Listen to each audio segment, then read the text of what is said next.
What's up, humans, and welcome to a new Psicoactivo. Happy Wednesday, second video of the day. Okay, so we have a new first-hand witness who apparently is going to try and testify in Congress. Right now, there's a battle to see who is going to be there. There are different factions that are trying to get their own first-hand whistleblowers on the stand. We got Congress people getting information from different factions, and some of it is conflicting. Some attack other factions by talking shit about them to these Congress people, and the Congress people are a little confused naturally because they don't know who to trust and what to think. I could think of, for example, Representative Burlison, who is talking to a lot of people, and he's talking to, for example, Mr. Timothy Alberino, who was spotted with him and went with him to Mexico City to see that tridactyl hand in the Bugosphere with Jaime Maussan. Representative Burleson has also been spotted with Dr. Stephen Greer.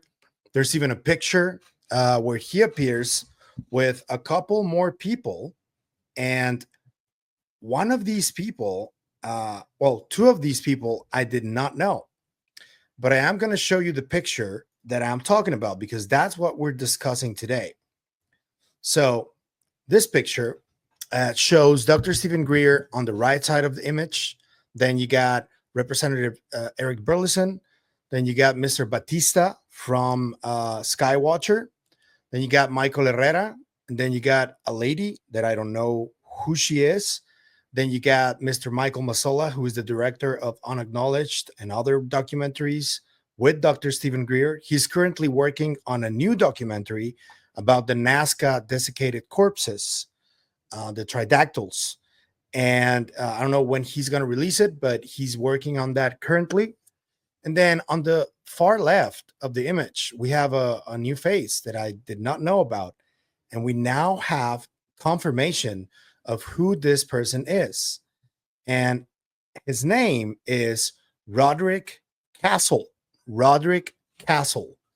And I want to give a major shout out to Mr. Stephen Diener from Unidentified Alien Podcast, who knew Roderick for a while. And he was the one who broke the news of this man's identity and what he does and the firsthand experience that he allegedly has. So we're going to go through a tweet that Stephen Diener wrote, and then we'll talk about it afterwards. So here it is. Mr. Stephen Diener writes, "New, say hello to Rodrik Castle. For those interested, the man on the left that Michael Mazzola has his arm around is named Rodrik Castle. Roderick privately reached out to me months ago to tell me his story and what he inadvertently came across during his time as a Marine while stationed at 29 Palms. Specifically, in 1997, right around the same time frame that the Phoenix Lights incident took place, Roderick saw a giant black triangle craft fly overhead one night while he was out on overnight crash retrieval duty. So he was part of a crash retrieval team. That makes him firsthand. He and his team were sent to investigate unidentified flare activity when the craft flew overhead. He describes it as an equilateral triangular hovering craft, approximately 300 feet in length, 150 to 200 feet above desert terrain. The next portion of his story comes directly from the email he sent to David Grusch and forwarded over to me. It gets pretty heavy. So yes, he and Grusch have been in direct contact. So presumably he could be one of the 40 first-hand people that David Grusch spoke to. And I quote, "Below it were unmarked black tactical vehicles and a unit of heavily armed men in black unmarked uniforms, not part of any known branch of the U.S. military. Despite being in U.S. soil and in uniform, my team was outnumbered, disarmed, and detained at gunpoint, threatened, and orders to remain silent with heads down. The craft emitted no detectable sound, had no obvious exhaust ports, and after approximately 2 minutes, flew at an extremely high rate of speed to the northwest and was no longer detectable. The man then ran back down the hill and drove away at a high rate of speed. Following the incident, we experienced electrical equipment failures. Humvee would not start for several minutes, psychological shock, intimidation by chain of command, told that the incident was flares, and that's what we should tell others. And we're subject to an unscheduled anthrax vaccine booster. What the hell is that? I was later questioned by NCIS back home at MCIS Yuma under pretense of unrelated charges, which I believe were a tactic to suppress disclosure. As you can see below, says Stephen Diener, he was recently invited to DC by Dr. Stephen Greer to attend a meeting with Representative Eric Burlison, along with Michael Herrera and the others pictured. I only mention this now because of a conversation that he and I had last night, where he gave me the go ahead to start spreading his story and identity. He stressed to me that he doesn't want to be famous, quote unquote. He just wants to help push the conversation forward. You will be seeing more of Roderick in the future. And this is the picture again. This story is remarkably similar to the one that Michael Herrera told. He's also a Marine. He was also held at gunpoint, and he also saw a really strange craft that was really big, that was also black. This one was a triangle, though. It wasn't an 8 gun like Michael Herrera or Jake Barber claimed to have seen. So I had no idea who this guy was, but he has direct contact with David Grusch. He's been briefing Representative Burlison. I don't know who else he has briefed. And I've heard a number of other firsthand people who have similar experiences to this one. Some of them saw tic tacs in proximity, like you can throw a rock at it, allegedly. And yesterday's statement from Herrera is a little more concerning considering what's happening here, because Herrera is directly telling these people to not come forward because there's not enough protection for them. And yet people like Diener just came out to essentially make this person public. So there's a lot happening behind the scenes. We also have Jeremy Corbell yesterday saying the exact location of some of these spots. My friend Dan Cleary, who's a good friend of Jeremy's, he actually visited these locations yesterday.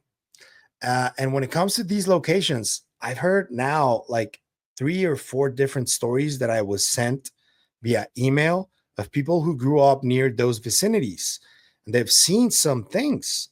Mr.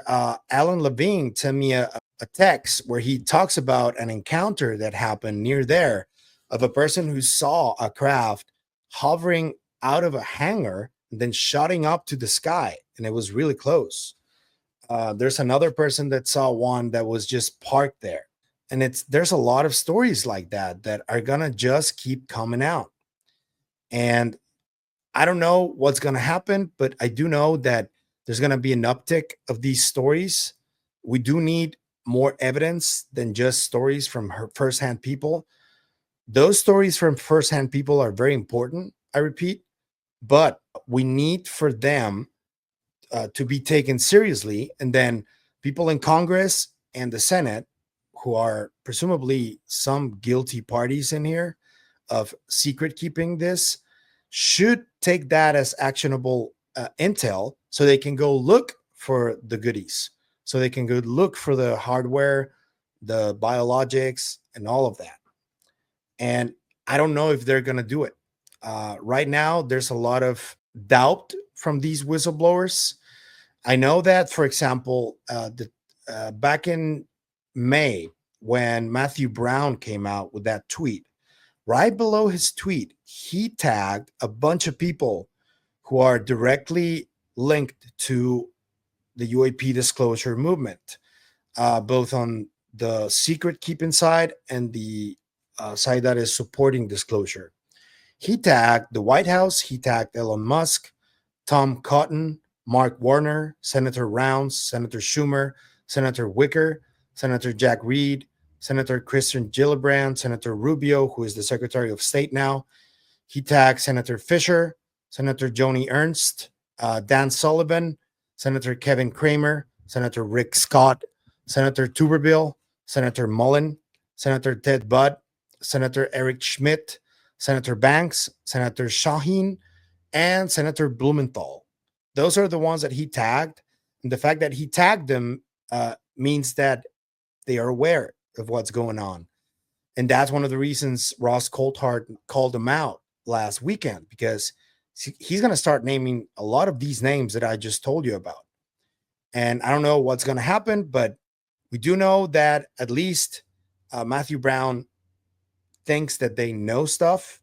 And Ross Coulthard is convinced that some of them have been briefed on these programs.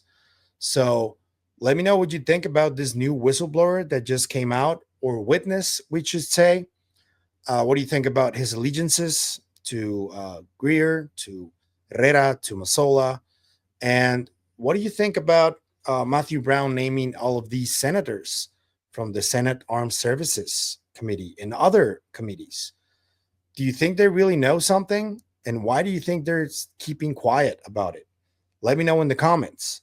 And what do you think about the account from Rodrik Castle, who is now a new name that we're all going to start looking into? What do you think about his encounter? What do you think about him being held at gunpoint with threats? Let me know in the comments. If you like the content you see, I'm going to ask you to like, share, comment, subscribe, and hit the bell icon. That's all you need to do in order to help us, and it is what helps us the most. So thank you. But if you want to support us in any other way, there's a few links down there you can choose from. You can become a member in YouTube, or you can support us through KGRA. Anything you choose to do is always appreciated. So thank you. That's it for me today on this video, but I'll see you guys in the next one. Remember, stay curious and inquisitive like Rodrik Castle always. Bye.